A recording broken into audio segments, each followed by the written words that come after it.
All right, welcome everybody to Road to Pro Top Split at Dover. This is, I believe, week 5 of eNASCAR Road to Pro. My name is Tucker Minter, and I'm joined with Daniel Falkingham, showing you in progress about 25 laps into the race here.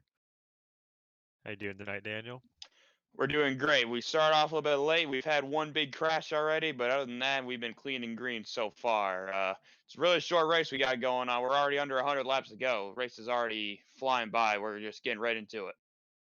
Yeah, that wreck earlier kind of took out some of the people we were expecting to contend for the win here. I know Daniel Buttafuoco has been running strong this season, and he was involved in that accident among a few others, and that led to some bumpers overflowing between a couple drivers that didn't result in a caution. So definitely been a little bit more of an exciting race thus far than maybe we expected it to be.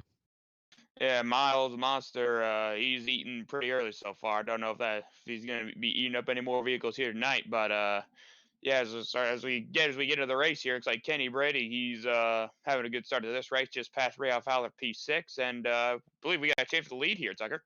Yeah, it looks like Jake Madsen just swept past Alex McCollum. That's pretty surprising. Clean air is super important here at Dover, so shows that Jake's got a really good truck under him to be able to take the lead here. Jake, I know Dover is one of his strongest tracks from when I was teammates with him, so it's definitely not a surprise to see him up front here. Yeah, and it's good to see we got quite a bit of passing throughout the field. I know, like when you and I did this last year, it was pretty tough to pass. Pretty much from what I felt like, you had to really take advantage of these restarts, and pretty much where you ended up after a restart when everything goes single file.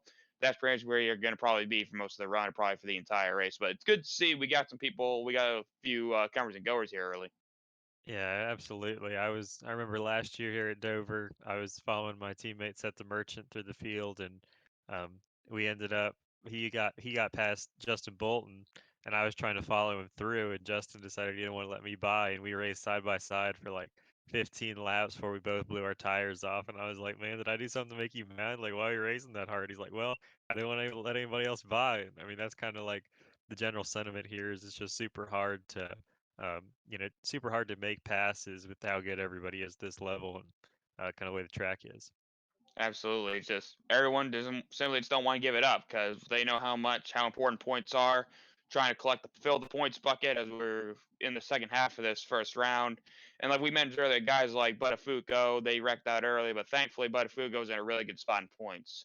I think he could have probably locked in tonight with a good result. So even though it may not be a good result at the end of tonight, it's not the end of the world for him. But it's old Jake is pulling a little gap here. He's on fire right now. Yeah, in the end, the round one points though it makes you feel good to have a good points finish. They don't really matter for anything. So definitely Budafugo can take this one in stride. But like you were saying, super impressive the lead that Jake's pulled the last 5 laps or so since he's taken the lead. He's really put almost a second between himself and Alex McCollum, and I believe that's his teammate Andrew Navarro in third, looking to get past McCollum here shortly. Yep, Navarro, winner of top split here last year. Those guys, I don't know what it was. They were insane here last year, and definitely it was a mix of everyone else. Just it seemed like everyone else was so good. We're all so close, and then see like Navarro and his group, they were just lights out. So yeah. Oh, big old slide there from McCollum. That ain't gonna be nice on the old rear tires there. Yeah, it Dover. definitely looks like he's wore him out there in the first 25 laps while he was out front. Yeah, don't know. Just being out in the clean air, having all that free air, having all the downforce on the front of his truck. Just I don't know if he just got way too loose out front and now it's already killing him or whatever it is. But Dover is known to eat up tires, so he's definitely paying the price right now. Just trying to hang on for all he's got till he gets to a pit stop or maybe tries to get a caution. Just hanging on right now. Yeah, and for sure. He looks like he's going to be able to probably hold on for at least stay in the top 10, depending on how badly his tires are wore here. Only got another 25 or so laps till he's going to probably bring it down pit road, depending on what he wants to do with the fuel window, if he wants to risk pitting and a caution trapping him a lap down. But looking to see um, guys like Seth the Merchant, Zach Nichols maybe start moving forward here. It seemed like at the beginning of the race before we came on air, they were really taking care of their tires here. So I'm wondering whether they're going to pull the trigger and start taking off here, or if they can at all. Yeah, I remember racing Seth here last year. He was so lights out. I remember last year on the short run, but seemed like he just. I remember he was trying to run down Navarro near the middle stages, near the end of the race, and it was just he just couldn't do anything. Just shows how important clean air is. But also Navarro, like I said, him and his group were lights out last year. So Seth trying to have another good race, just sitting pretty good spot in seventh, but I wouldn't be surprised he'll be probably making his way to the top five here pretty soon. Yeah, I mean, last year Seth was able to. I mean, I think he was one of the few trucks that was able to make a lot of quality passes last year. Got up from, I think we started somewhere outside the top 10, and while I was stuck somewhere around eighth, he got up to second. Then he got put in the wall, and the lap after he put it in the wall, he ran the fastest lap of the race. So he definitely has speed here. So definitely looking forward to seeing what he can do in the second half of this one. Taking a Oh look yeah. here, looks like Blaze Crawford trying to catch Ray Alfala there. Yep, and Navarro look at that. Just look, just he's got so good rotation. He's really like a lot of people are known like Dover is known to track, but people like to maybe like double apex the corner. Like they go right down into the corner, they might try to diamond the corner a little bit. But as you see Navarro, he's just keeping it wrapped right around the bottom, right around the apron. Just shows how good rotation he's got right now. Yeah, and then also Alex McCollum's kind of letting him do that with, when you take that really big diamond through the corner, you're letting that guy behind you have some clean air on the nose through the center. So that's definitely helping keep Andrew Navarro close to him. But looks like, I mean, Jake Matheson just keeps driving away from these guys. Seems like Andrew can't get by, and Jake's just going to keep extending that gap till he gets by there. Yeah, for sure. Let's see, we're hitting lap 40. We're going to be coming to 80 laps to go this time by.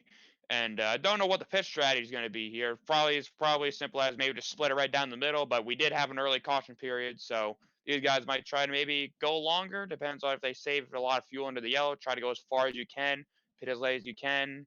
And some people in the back might try to stay out as long as possible, maybe to try to catch caution. Because let's not forget, like if we get to these green flag pit stops, this old pit road entry that they're passing by here, it's probably one of, if not the hardest pit road entry to try to get on because with how fast of a track Dover is, going probably maybe these guys maybe doing like 150, 160 mile an hour into the corners, trying to get it woe down to 35. It's challenging itself, that's for sure. It Thankfully, we didn't have sure to deal with is. that last year. That's right. As we see sets of merchants sweeping by Kenny Brady here, looks like his tires starting to come in, able to get real close to Kenny, and now it looks like he's a little bit quicker than Zach Nichols. We'll see if he's able to make that pass. But going back to what you were talking about, not only is it tricky to get down pit road, but once you're on pit road, that pace speed, 35 miles an hour, feels like you're just crawling around the racetrack. It's just absolutely brutal, and you're going to lose at least one lap, maybe two, if you make that green flag stop and the yellow comes out. So, especially in a race like this, where you're trying to fill that points bucket up, you really, really don't want to, get caught a lap down and lose the track position that you worked hard for. So, definitely puts you in a tough spot when you're in road to pro and you hit green flag pit stops at a track like this. Absolutely. And Seth, he looks like he seems to be running down old Zach Nichols here. Zach Yeah, Nichols making a return to the Road to Pro Series this year, and looks like he's trying to set him up here. Might have him in a turn one here, possibly. Might have Zach might have caught the wall there a little bit, but right now, so far so good, and Seth keeps on trucking right here. yeah, Zach Nichols, former NASCAR Coca-Cola Series driver, definitely has the pedigree to compete here. So, going to be a difficult pass for Merckx to take here.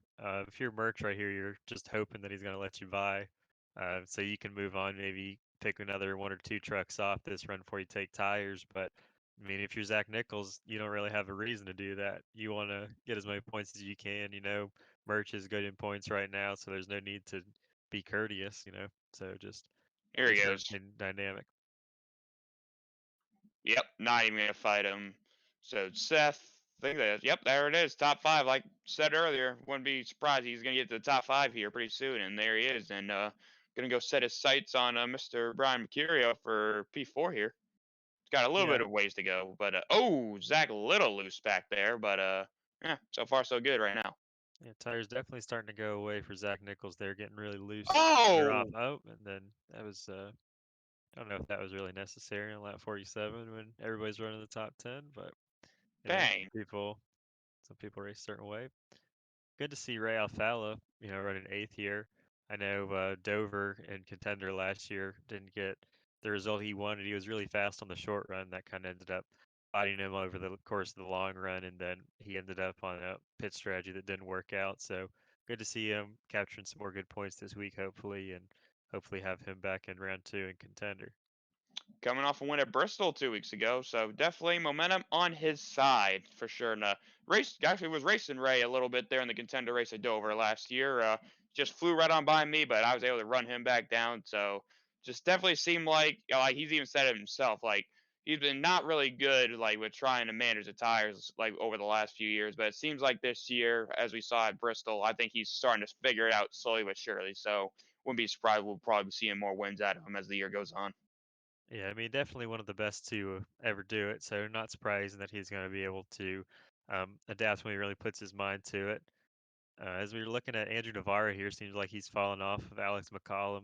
I think that comes down to all the laps that he ran right behind Alex, burning his tires off, and now he's going to be suffering for the next 10 or so laps. Just, it's so hard to try to make that pass, and the more time you spend working on the guy, the worse your tires are going to get, and you're going to lose that advantage you had over him. So, Yeah, I'd probably just I just ran too hard and probably all in the wake of Alex. And then I think Alex's truck may have finally started to come back to him a little bit.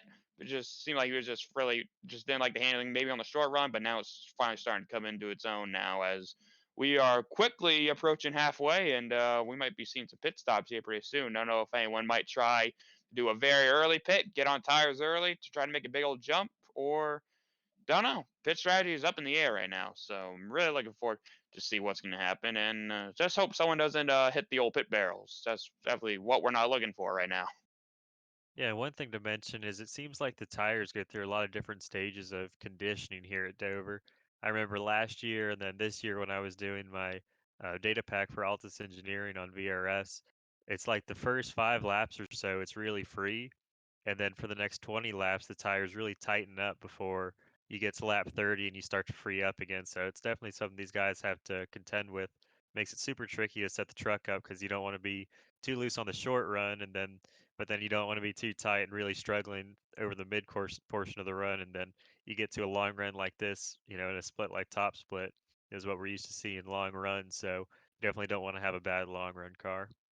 Yeah, for sure. I remember our group here last year. We were just struggling with being tight the entire race, but thankfully it was so hard to pass anyway. It really wasn't too much of an issue for us. We were able to just find our footing in line, just drive and just get to the end of the race. And thankfully, yeah, we definitely weren't the greatest here last year, but we were still contending. And I know myself, Parker, we were teammates. We got ourselves some top fives here this race last year in top split, so had a good showing. So like, it wasn't overly bad, but we know we can always be better. But right now, seems like these guys like Matheson, all these guys have got it all figured out right now.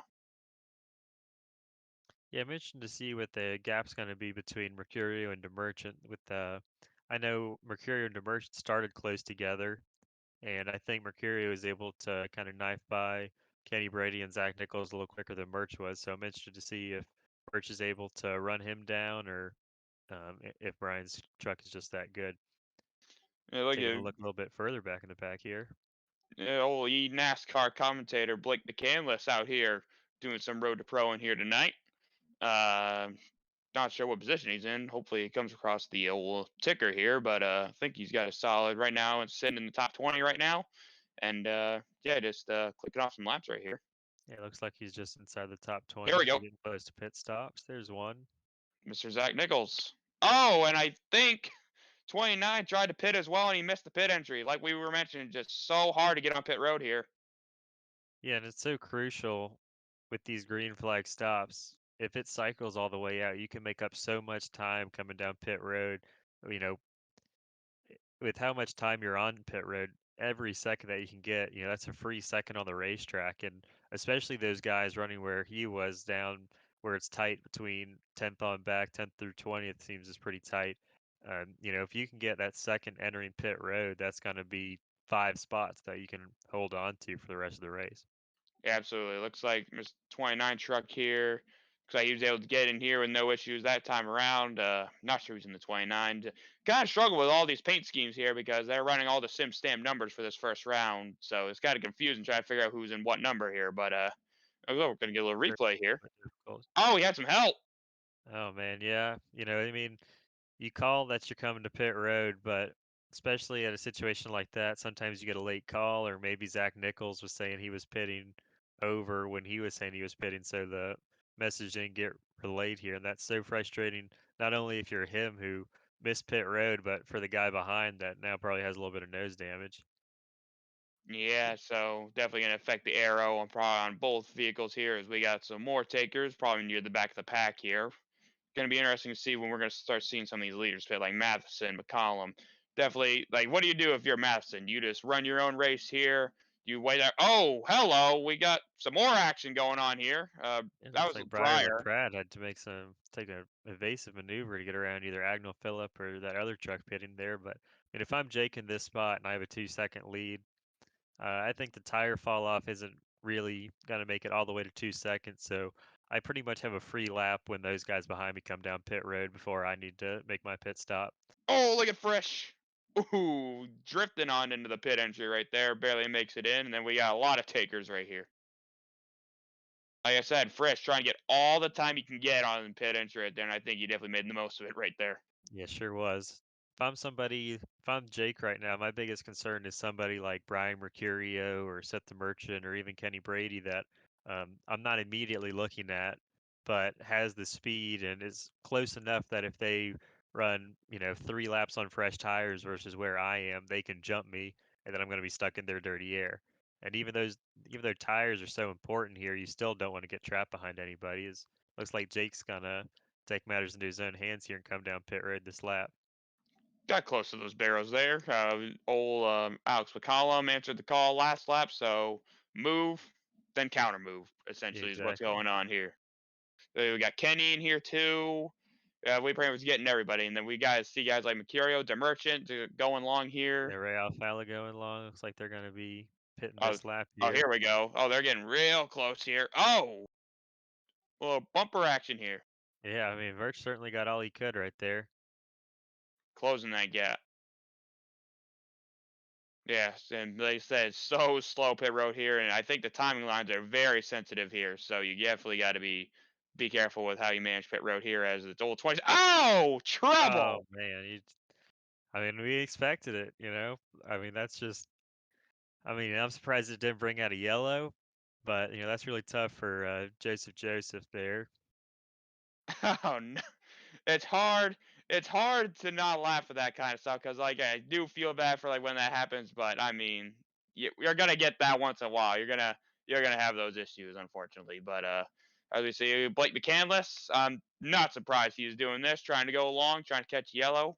Remember, he Yeah, did he this. always likes the alternate strategy, it seems like. Yeah, absolutely. Try this. He did. I remember this. 2021 contender at Nashville went long, was able to catch yellow when he was like when he stayed out long and worked out in his favor really good there. So trying to maybe do it again here, see if he can catch a yellow here. Which after all the action we've been seeing so far, it's definitely not out of the question.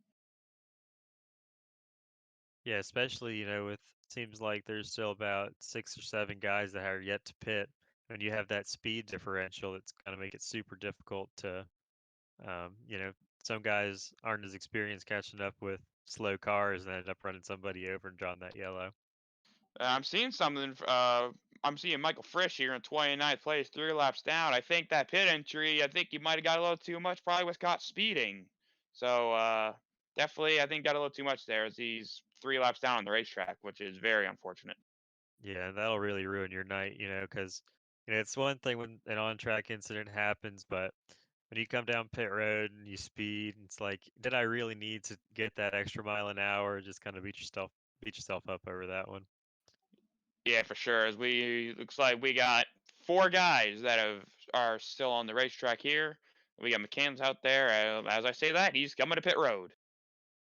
Yeah, and looking at the timing monitor, it looks like Zach Nichols has made it ahead of Jake Matheson. So, like I was saying, those extra laps that Zach Nichols was able to get on fresh tires compared to Matheson, advantage to him going to be out in that clean air once they cycle through. Interested to see what that gap exactly is, how much how much he's going to be able to hold him off on those tires there. Yeah, just trying to manage the gap. Maybe try to save a little bit of tire, and then maybe once Jake gets there, try to go as hard as he can, see if he can hold him off for as long as he can. But with how fast Jake has been this race, I don't think it's gonna be too long until he gets around him. Maybe as we see the 25 truck here, heavily damaged. He's definitely been in the walls. Definitely been in the wars with people here, and right now, so far, still clean and green. Looks like the way it's going, we might not need a yellow flag here anytime soon. As here comes Blake off pit road. Yeah, I mean, I'm just looking at the gap here. It seems like there's nobody really close to Zach Nichols. I mean, he's got a big, big lead over Jake Matheson there. Yeah, we got Smith in the lead, 22 truck, Jake Nichols, Helton, all the only three trucks that are still on the racetrack, trying to catch some sort of yellow to maybe fall in their favor here. As we got a nice little group of trucks right here, all together, all of them on fresh tires. Smith, there's the leader right there, just trying to stay out of the way, just trying not to get run over, trying not to get any damage, and just let everyone go. Just try to hang on for dear life here. Maybe try to catch that yellow as here comes more guys unlap themselves here. Yeah, for the races I've watched in Road to Pro this year, it seems like it's been a little bit out of the ordinary. We haven't seen the long green flag run that we're seeing tonight. Been kind of few and far between on the green flag pit stops, and if they do get green flag pit stops, it seems like they get a yellow right afterwards. So definitely good to see this.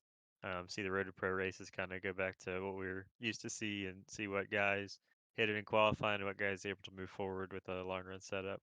Yep, and here comes the leader, Smith. Ooh, that might have been a little close right there. He was that. Oh, we got more Uh, people in the walls. 29 29 again. truck is having a bad day now, Oh, going it's from bad Matt. to worse. No, it's Matt. No, Matt Kemp, part of our NFR group, definitely having a rough go at it here. Like it's definitely new to me. I've been seeing a lot of green flag racing, like because I've been down covering all the second split races the last few weeks, and we've had some pretty good green flag racing over there. So I haven't seen like how the top split races have been going so far, but I've heard a few of them have been a mess, a few of them have been all right. As that is three wide, that has just did not work right there.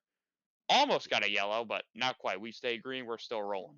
Yeah, and I mean, if you're in a spot like that, I don't know if Matt Kemp was, I don't think he was laps down there. So you really want to be holding on top of three wide. And when you're top split here, you kind of expect everybody to be able to manage that three wide. But, you know, hey, sometimes things happen and definitely tough sledding out here. Yeah, let's see. It looks like Jake Matheson has resumed the race lead. Green flag pit stops are complete, and everything's back to order. I've something I've noticed too. Ray Alfala down in 12th position. I don't know what happened on his pit stop. Must have had a really slow start because he was running around like seventh or eighth place spot, and then it just lost quite a few spots. So didn't know if he had some sort of mishap or whatever, but just something I've noticed here early on. Yeah, it could just be, that situation of he pitted late with Mercurio and Seth the Merchant. So it could just be that he had enough guys close to him that they jumped ahead of him. That's kind of give him a lot of obstacles to get through here in the last 42 laps of this race. Sure, as we got looks like 42 laps remaining, and right now, I think everyone at this stage of the race is just keep your truck out of the wall, keep the thing straight, and just bring this thing home. Let's get some points, and we'll continue on. As after this week, I believe we only have maybe like two races left, two or three races. I can't remember off the top of my head, but I I think know we it's got. just Darlington and Dover that, or not Dover, Darlington and Charlotte that remain in this round. So yeah, definitely crunch time. If you're one of those guys that's in top split and close to the top 70 line, you're definitely thinking about just collecting those points and moving on. Yeah, and I was in that rough spot last year. I remember I wrecked in the first like or I got wrecked in like the first three races of round one, and I'm like, I don't know, I was about ready to give up already. But then it's just with me being in top split, I knew as long as I could just click off the finishes, I could get some really good points. And we knocked off top five at Richmond, had a decent run at Bristol before we got jumped again. Then we knocked off a top five. I finished fifth place here last year, and we really went into crunch time those last few races of round one last year, and made a nice little comeback to try to get those points back. So you may have a few rough races here and there, but as long as you can just click off those really good finishes, you'll be fine, no problem. So that's what a lot of these guys like Mercurio, Breyer, a lot of these guys that are already locked in to the next round, they're just here, maybe try to collect some points, maybe get a few wins here and there before they headed around to maybe with a little bit of momentum. Yeah, it looks like Andrew Navarre has been able to get by Zach Nichols. Interested to see if That means he cycled ahead of Alex McCollum, or where Alex is running here. Looks like they lost the time and scoring monitor, but Brian Mercurio, I think, is right behind Navarro on track, followed by Seth the Merchant. Yep. So interested to see if those guys are going to be able to get close to Andrew here in these last 37 laps, considering they're on a little bit fresher tires. Yeah, and here is our race leader right here, and oh, there's our timing and scoring once again. Two 2.6 seconds. Don't try not to be the commentator's curse. Well, we're saying that not commentating this race, we're just watching and just giving our own thoughts. But for say if there's no yellow, I think old 21 truck gonna be on his way to victory lane here. As like I said, as long as the yellow don't come out. Yeah, I mean, if you're Jake Matheson, this is what you need. I know the last race I watched at Bristol, I think he finished last. He was involved in an early accident, so definitely great to bounce back like this. Got a fast truck, fast driver. Feels good to put it all together, and especially when you come out of pit road at Dover like that, and you know you're on slightly fresher tires than the guy behind you, and you extended the gap. That feels really good, and looks like he's just going to keep pulling away here. I know that happened to me back in 2021.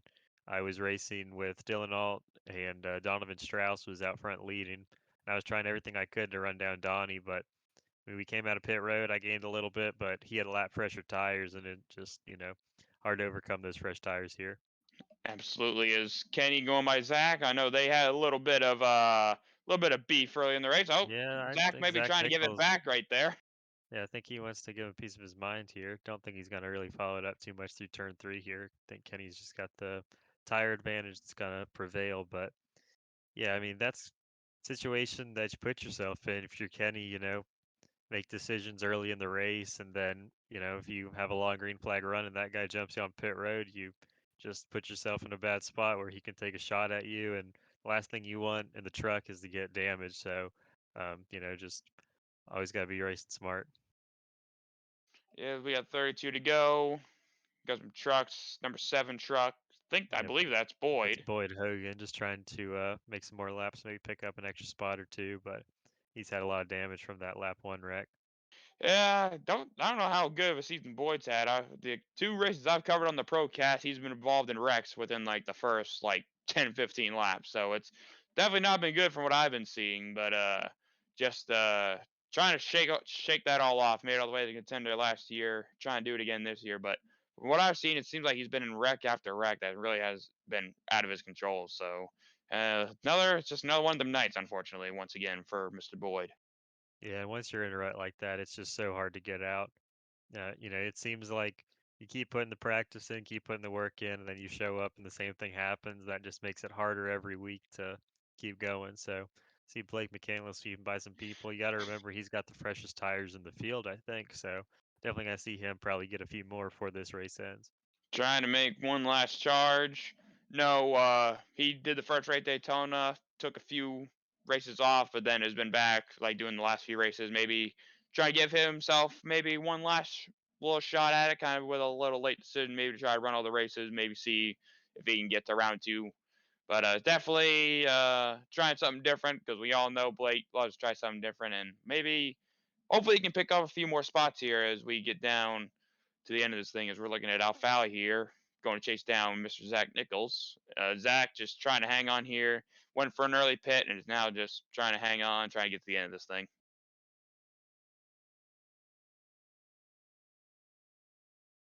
Yeah, I mean, it should be an easy pass here in the next few laps for Ray Alfala. So you know, take a look at Agnell Phillip racing with Noah Bitts. Agnell's had a really impressive season thus far. Last 6 months or so, he's really had some impressive runs. I think he won Evan Pasoko's league championship, so that was a big accomplishment for him. And then he's had some great runs in Road to Pro so far this season in top split. Yep, champion of RSR Cup Series champion of 2022. So far having some good runs. Had some great runs in round two last year, but just got involved in so many incidents near the end of the season and just wasn't able to quite make it. Was one spot out of contender. So definitely he's looking for some redemption this season as we got a little position between him and it looks like Noah Bitts. Oh, don't know if he got a piece of the wall there. He got really close, but wasn't able to try to get that run on the outside trying to defend, but trying to make up for it this corner and yeah, so he's gonna live to see another day. It looks like Agnell's going to show off. to know how hard it is to make a pass here at Dover International Speedway. So definitely got to be interesting to see if Noah can keep working him over and these last 25 laps that Oh, he's been that's a running wall. on him. Oh, he definitely got it right there. Yeah, see the Yeah, smoke come off, and hopefully that doesn't affect his truck too bad. But I don't know if I see any visual damage, but even sometimes the mental side of you see that 0x pop up, you're just like, oh man, I know it's killed. Then you start driving bad. oh yeah. Like once I do that, I feel like I scrape it. I'm like, oh, it's killed because damage model on this truck, on the truck, Xfinity car. It's it can be a pain in the rear end sometimes. So Yeah, it's like we've brutal. seen a lot of these guys having damage already, and they're not having a good night so far. But right now, it's like Zach, maybe his tires maybe starting to even out a little bit. Right now, settling in P7. Alfala, seeing if he can go maybe get one more spot there, coming to 23, 22 laps to go or whatever. And we got more battling back there. Looks like Breyer going after Chris Pfeffer. You're starting to get a little bit of few battles all around the racetrack as we're getting down to the end of this thing. Yeah, I think you're kind of in that position if you're Ray where your tires are a little bit better, but they're not better enough to overcome that dirty air. So it just kind of puts you in that spot of when do I want to push and try to make that pass, and when do I want to ride and make sure that I have that longevity to, maybe I need to pick them off in the last 10 laps instead of right now. Yeah, now we know there's probably a point where all the tires are probably all going to even out, even among everybody. But is there a way you can maybe like try to like if you're stuck behind somebody, you can maybe lay back, try to cool off your tires a little bit, then maybe try to go have another shot at them? Or do you think where everyone is right now is where you're going to be stuck? Yeah, I mean, right now, I mean, if I'm Noah Bits right now, I definitely think I'm stuck here. He's been riding right in Agnell's dirty air for the last 15 laps, it seems like, and that's definitely cooked his tires. So he's got to make the pass in the next 5, 10 laps here.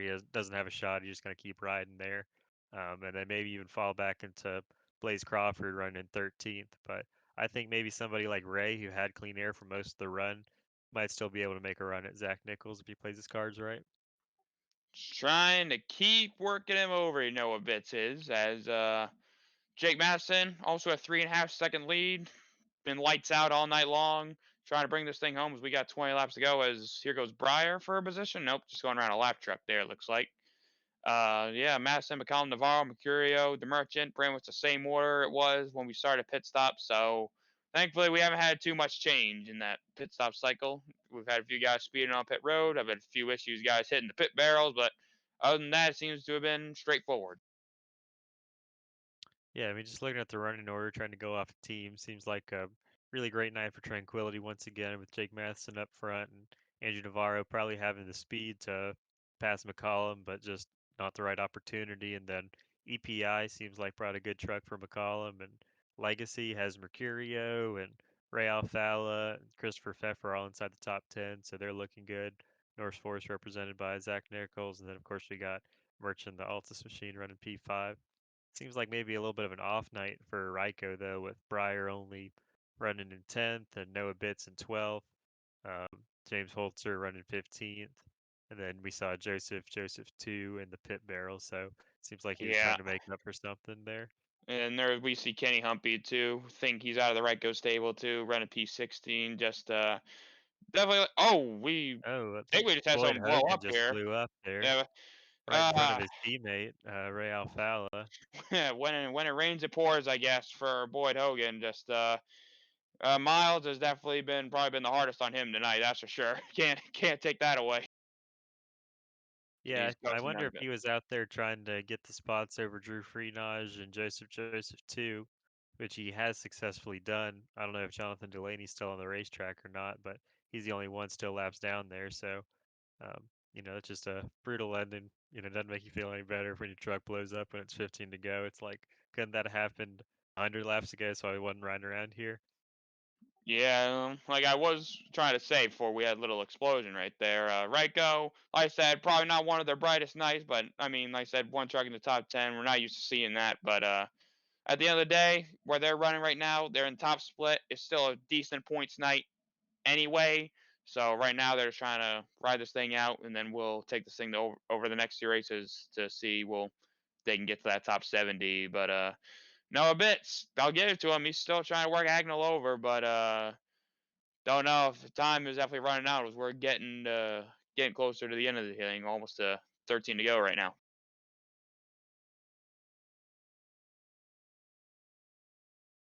So we got a battle. Here goes Ray for P7 and gonna get that done no problem. Probably worked Zach over. Got a little held up in his wake right there, right behind him, but was eventually able to work him over. Now he's got a lot of clean air. 2 seconds behind Kenny. Probably not gonna be able to make up that deficit, but another spot for Ray. Moving on up after the pit site or after the pit cycle. Yeah, I mean that's just an example. You look at Ray just sat there and waited for Zach to finally say, "All right, you can have this one." Kind of juxtapose that with how Kenny just ran him over earlier. Now, you know, going forward, it's like Ray and Zach don't really have any problems versus Kenny and him. It's like just making some drama happen. But closing in on 10 to go here. Definitely not looking like we're going to see a yellow, not to bring out the commentator's curse, but that would certainly spice things up if that were to happen. That's the last thing you want to happen if you're really in the top 15 and top split, in my opinion. Top 20 still, but top 15 especially. It's like, I'm having a good enough points night. Sure, maybe I'd like to be doing a little better, but, um, you know, I'm having a good points haul, and that's all that really matters. There goes Breyer trying to run maybe a higher, bit of a higher lane there through 3 and 4. Try to maybe set up a move as Zach Nichols tires. He's got probably the oldest tires out of everyone here in the top 10. Just trying to hang on here as here comes Breyer and others going through. Who's that? Chris Pfeffer trying kind of forgot who it was in the 14 there as Zach gonna roll the bottom. Pfeffer gonna try to roll the top. He's gonna get to the outside here and It we'll seems make like that move. Breyer's got a lot of speed right now. I think maybe a little better truck than the finish is going to end up showing here. Could have had a poor qualifying effort that'll end up hurting him, but still good in points. I think he might be able to get Chris Pfeffer here in the last 9 laps with how close he is to him. So still going to have a pretty solid night there. Probably get a eighth or ninth place finish. Yeah, Breyer, I'm pretty sure the last 6 points, I'm pretty sure he's all but locked in. If not, this will for sure lock him into the next round of Road to Pro as easy pass. Pfeffer not even going to fight him. Just, you're faster, go on by, just trying to get these points. Try not to get up in any incident, maybe a possible hit or whatever, possible wreck coming up, but just you can go on ahead. I'm just going to collect my points and we'll see at Darlington. Yeah, looking back there in the picture, seems like Agnell Phillips been able to put a little bit of distance between himself and Noah Bitts. Seems like Bitts' tires are finally kind of wore off there and not going to be able to make one last charge. Go back Yeah, up front to Jake Matheson here, just cruising away. That makes me feel good. There's not a lot of people say, "Oh man, I'd love to have a battle." Whether it's for first or 10th, I just like racing people. Nah, not me. there's nothing better than when you got that 4 second lead and you're just driving away. Man, that's money. It's gonna be fun to race and battle people, but nah, for me, I just enjoy driving by myself. Just enjoy just having a certain pace I can run. Just enjoying it, going on a nice Thursday night drive, and then boom, probably gonna have a caution here, baby. Or you always have that in the back of your mind that there's gonna be a caution, isn't there? But right now, I think everything like the field is so spread out right now. I think everyone is just on cruise control, just trying to bring their stuff home. It looks like Blake Buchanan, this last one, making a big charge here. Again, on those fresher tires, looks like he's working over Champagne there. Also, good to see Matt Danson having a top 20 run, it looks like, after I don't think he had the best qualifying effort, but was able to miss that big wreck. And I think he's just steadily worked his way forward, which, for me, Altus guy, good to see him having a solid run tonight. Yeah, absolutely. Altus having a nice run. He's got Seth still sitting there in P5. Been nice, just normal night. Just click off the finishes and coming to 3 laps to go. As looks like here goes Blake's gonna make a pass here. I think that should put him up in I believe P17 if I'm not mistaken. Not exactly sure, but yeah, just bring the thing on home as we're And coming. Larry Pace moving by right behind him there, which I'm pretty impressed by. I think when Blake came out of pit road, we saw Larry was just in front of him, and I don't know Mhm. if they're on similar tires there, but I definitely thought Blake was going to be able to get by him and kind of drive away, but they've held station together there. Obviously, North Forest Racing teammates. Look Yep. at Jake Matheson getting ready to take the white flag here. Yep, good to see the men of our guys having a solid night so far. White flag. Jake Madison, former Coke driver from 2021, has been out of it the last 2 years, trying to see if he can make another run at it here for the 2024 season. Down the back straightaway, Looks like this man's gonna come home a winner. Yeah, sure is. Does nice, easy cruise through 3 and 4. I remember back in 2020 when Jake and I were teammates on Nexus. I remember we were testing for the Pro Series or the Contender Series, and it was Pro at the time. Don't hurt me, Drew. It was testing for the Contender Series race here at Dover, and he was just super quick. I believe he got a top 10 that race, and that kind of helped him clinch his way towards Coke in the 2021 season. So definitely good to see him have another good run after a few bad races. Yeah, great run for him as we were starting to see everyone else come across the line.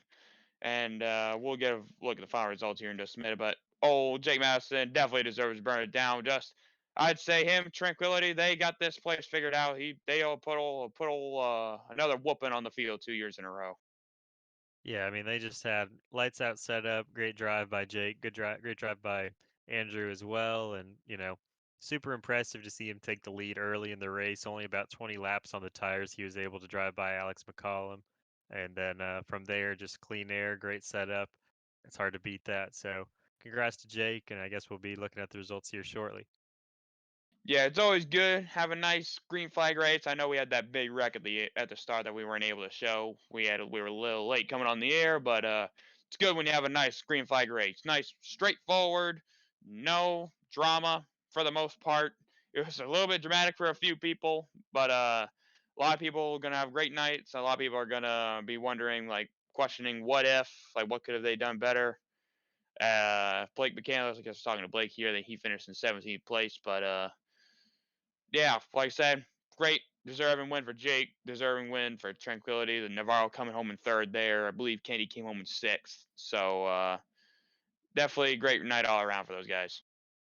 Yeah, and that type of race is what you really want to see when you're trying to make it into the Contender Series and make it into the Coke Series. It's not about the entertainment value, maybe for us watching it, watching or not really competing, but it's definitely great when you're a competitor just to make sure that if you were good that day that you were the one that made the difference, and you and your team working hard rather than cautions kind of deciding your circumstances. Yeah, great, another great night of Road to Pro, and I wouldn't be surprised after this race where I think there was a few guys that were locked in after the last race of Bristol, but I think after tonight, depending on how people ran tonight, I think we're gonna be locking in quite a few more drivers after tonight's race with only 2 rounds remaining. Yeah, for sure. A lot of guys that we saw tonight are going to be moving on to round two after tonight, but hopefully we'll still see them race in the next 2 weeks and, just get a little more experience, a little bit more competition before they move on to the next round. Yeah, and that's something I want to ask you. You swept both rounds of Road Pro last year, took home the championship in both rounds. That feeling must be great when you know you're several races to go in a round, but you're already locked in. Give you time to relax, enjoy the last few races before really all the work starts again for the next round. Yeah, for sure. I mean, last year, I was fortunate to be on such a great team with Altus. We just had such a great year. Seth's so good, Robert, James, Chris. Chris wasn't on our team at the time, I guess, but everybody over there just does such an awesome job. And um, you know, when you clinch, it definitely feels good because you're just like, it's like the pressure's off, and almost those last couple races, you can. It's not that you're more aggressive, but it's just that you don't have that pressure going in that, oh man, if I get wrecked I may not advance, because your mind is so set on advancing that it can be frustrating to have a bad race, and that makes those bad races not feel so bad. So yeah, obviously I'm glad I wasn't in your position, that you were in a couple times last year right on the cut. So yeah, definitely interested to hear your thoughts on that. Yeah, so that was pretty much my entire year last year, being like right on the cut line. Thankfully, we got through round one. I definitely had some lucky breaks at the end of round two, and especially at the end of contender to make my way to where I am now. But I know the sad thing was I know like with the team I was with, like how the great work I've done with all the teammates behind the scenes. I know I was definitely plenty capable to make it on my own without the benefit of people dropping out and stuff.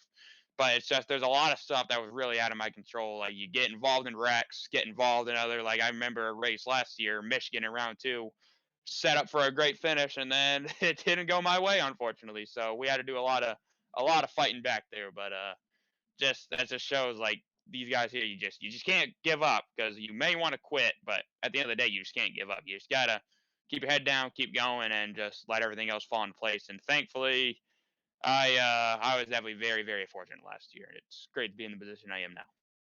Yeah, and that's what we're going to be. That's what we're going to be seeing the next two races here in the eNASCAR Road to Pro Round One series. We're going to see guys who are locked in a really good spot running up front still because they just have that speed. But we're also going to see some guys who are in top split and good enough to make round two, really struggling and really pushing as hard as they can to make sure they score those points. So with that in mind, I think it's time for us to call it a night on the Procast here. Want to give another great congratulations to Jake Matheson for a dominating drive at Dover tonight. Thank you for joining us, Daniel. It was a pleasure to be calling the race. I don't know if we call it common, just talking to each other, watching a Just race, uh, and just two dudes having fun calling an iRacing race. That's pretty much the best way I guess you could put it. I guess.